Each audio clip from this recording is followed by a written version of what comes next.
Are you a first-time entrepreneur? Are you a budding entrepreneur? Are you thinking about starting your own business?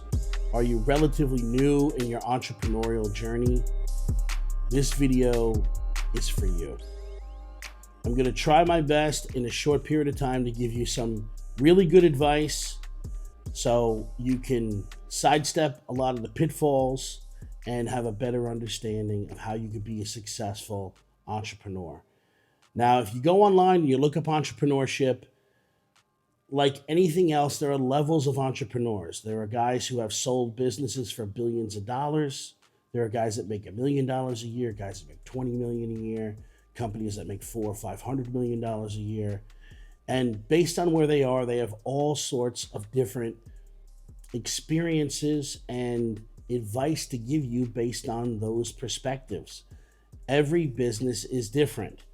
So I'm going to try to give you some real advice that you can use today and help your business or help you make the change or whatever it is that you're looking to do to be more successful as an entrepreneur. Okay. I'm an entrepreneur. I've done over $2.5 billion of construction. I've seen a lot. I have the largest claim in the New York City Controller's Office. I've been around very large projects my whole life as a second generation contractor. I know what it takes to run a business. I run my own consulting business, and I'm going to give you guys some information today, okay? Entrepreneurship is a lot like a golf swing. There's so much advice and so much information out there, and you can get caught up with thinking about all of these different things and principles and what certain people believe to be truths that may not be truths, that may not necessarily serve you in your early days, will serve you in your later days when you get a little bit more advanced. You know, how do you cut through it all and really streamline the process? Well, the first thing I want to tell you guys is that your first is your worst. When was the last time that you did anything for the first time and it was your best time? You did it the first time and you were great at it and you were successful at it. It rarely happens. There are rare talents out there that hit home runs at the first time they're at the plate, but that's not everybody. So your first is your worst. The biggest advice I give to entrepreneurs is give yourself some grace. Your first is your worst. As long as you don't quit and you commit yourself to improving and getting better, you will. I'll give you an example. You're watching this on YouTube, likely. I don't know anything about YouTube. I know that you put videos on YouTube, and I know that the more videos I make, the better I'm going to get. I'm going to understand cameras and lighting. I'm going to understand how to make videos that can keep people's attention. I'm going to continue to get better. My first video is not as good as my last video. My next video will be better than this one. My first is my worst. I give myself some grace, and I commit to getting better at it. So give yourself some grace. Do not expect to hit a home run right out the gate. Don't expect to fail, and I'm not saying failure is good, but we're all a failure at some point. We've all failed. I've failed a million times, and so has basically everybody else because my first is my worst, and it usually doesn't work out the first time. What I really like about entrepreneurship and kind of the old school style of philosophy and mentality is that in this country, we used to not get down on people for trying things. And I suggest that you try things first because entrepreneurial opportunities and success come through doors that you're not expecting. They come through windows that are open that you're not looking at. You're expecting success to come through a certain door, and it always comes through another door. So you've got to keep your eyes open. So number one, give yourself some grace. Your first is your worst. Number two, be committed and dedicated to becoming great because the marketplace is what rewards you as an entrepreneur. And the marketplace is a magical thing.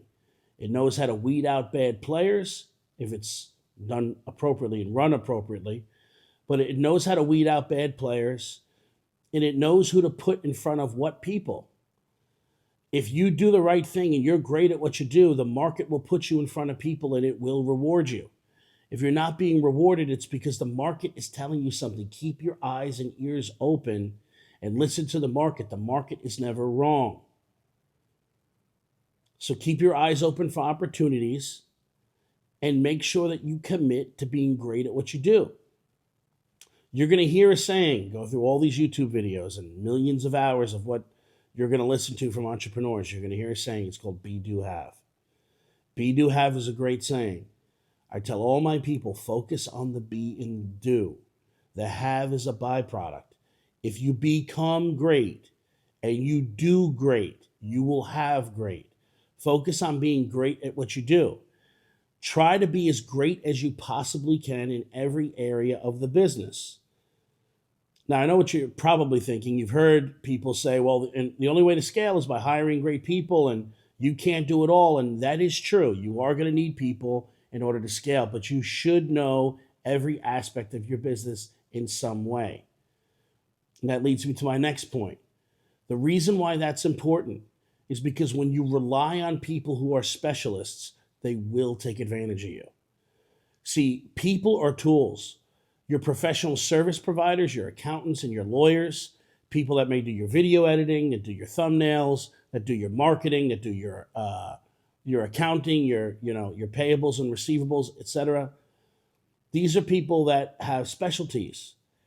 Now, they are tools, and you are to utilize the tool as you see fit, not rely on the tool to tell you what you need to do. Because you'll end up having a company that's ruled by a bunch of specialty people and not ruled by you. And they're going to do things as they see fit, and you're not going to have a cohesive unit. So it makes sense to learn to be great and learn every aspect of the business. You should take time and learn about contracts and learn about legal. Very important, especially in contracting. Root word of contractor is contract. Learn about accounting. Learn about receivables. Learn about payables. Get into the weeds on that stuff, because then you'll be able to direct these people appropriately. And then they have the skills to then go and execute on what they need to do for the benefit of the company, which is the benefit of you if you're the sole owner. People are also going to follow a leader.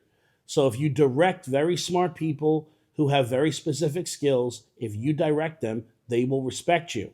If you don't know what to do and you're not telling them what to do, you're not leading them, they're going to take advantage of you.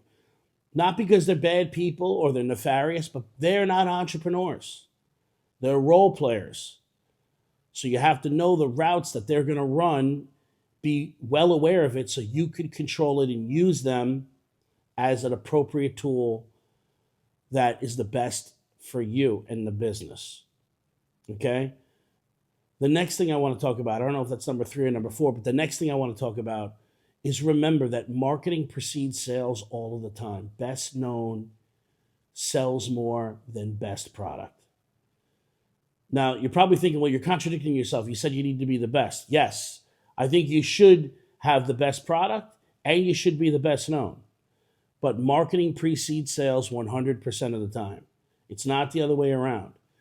Most salespeople, I should say entrepreneurs, pick up sales books. And yes, selling and closing deals is a tool that you must have in your repertoire, and you must be very good at it. There's no question about it. But if you don't market, you won't have leads. And then you won't be able to close anybody because you're going to be talking to the wall. Marketing precedes sales. Another thing that marketing does is, because marketing is extremely dynamic, it builds your brand.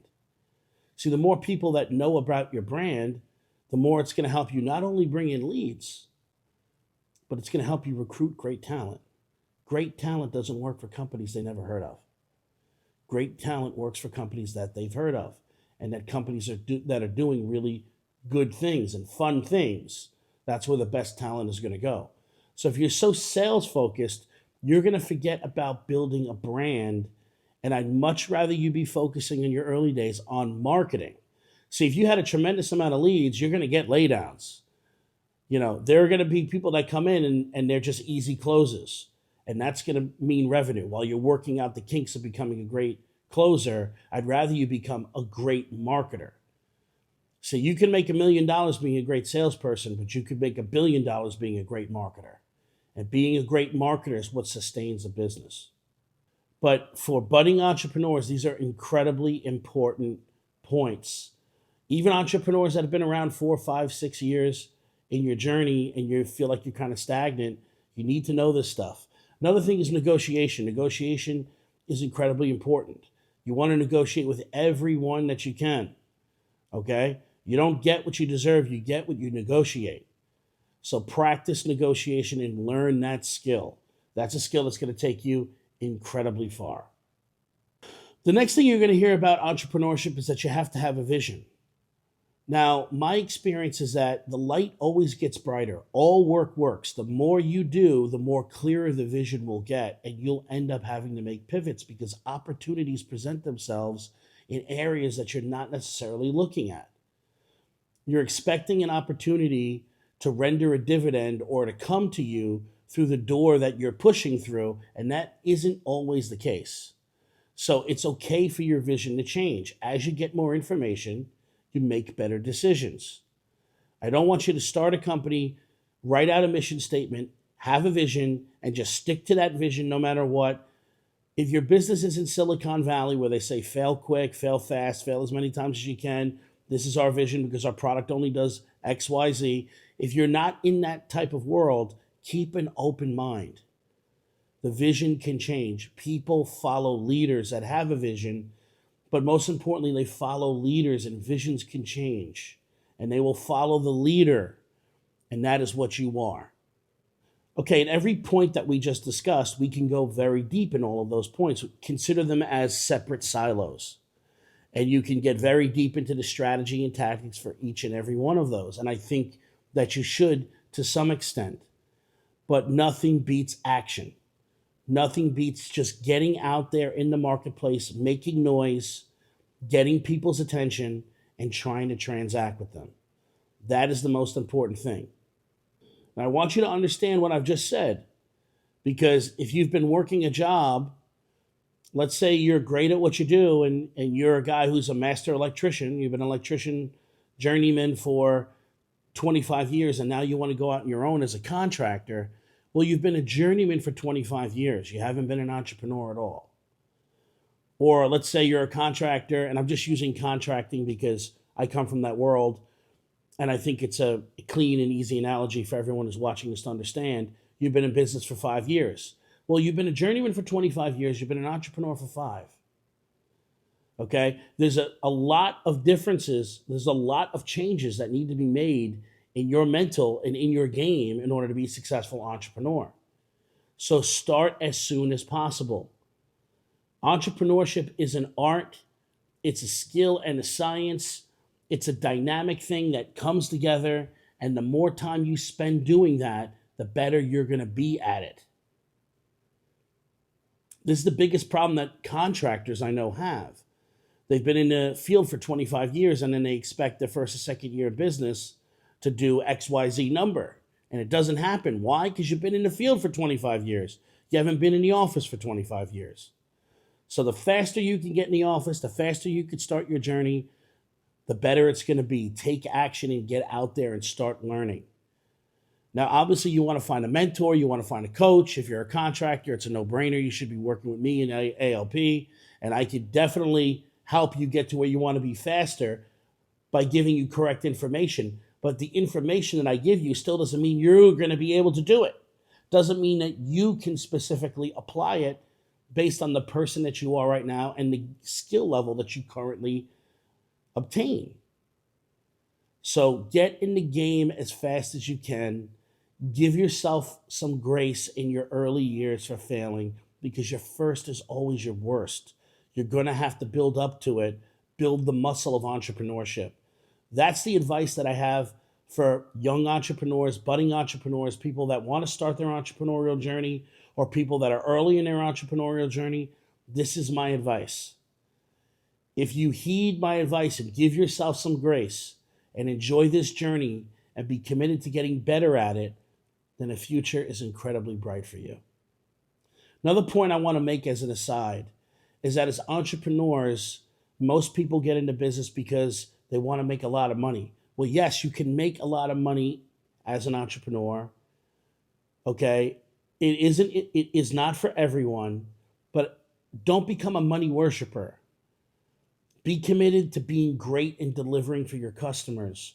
Money is the byproduct of being a great entrepreneur. Money is not the byproduct of being a money worshiper. It's the byproduct of being a great entrepreneur, always delivering for your clients, marketing very well. That is how money becomes a byproduct. It doesn't become a byproduct of people that worship money. It's a byproduct of the market delivering people to you because you're doing all the right things. So focus on doing the right things to the best of your ability, and the byproduct will be financial success and growth of your business. Okay, that's my message for you guys today. If you like this video, like and subscribe. I've got tons of more on my channel for you like this. I'll see you guys on the next one.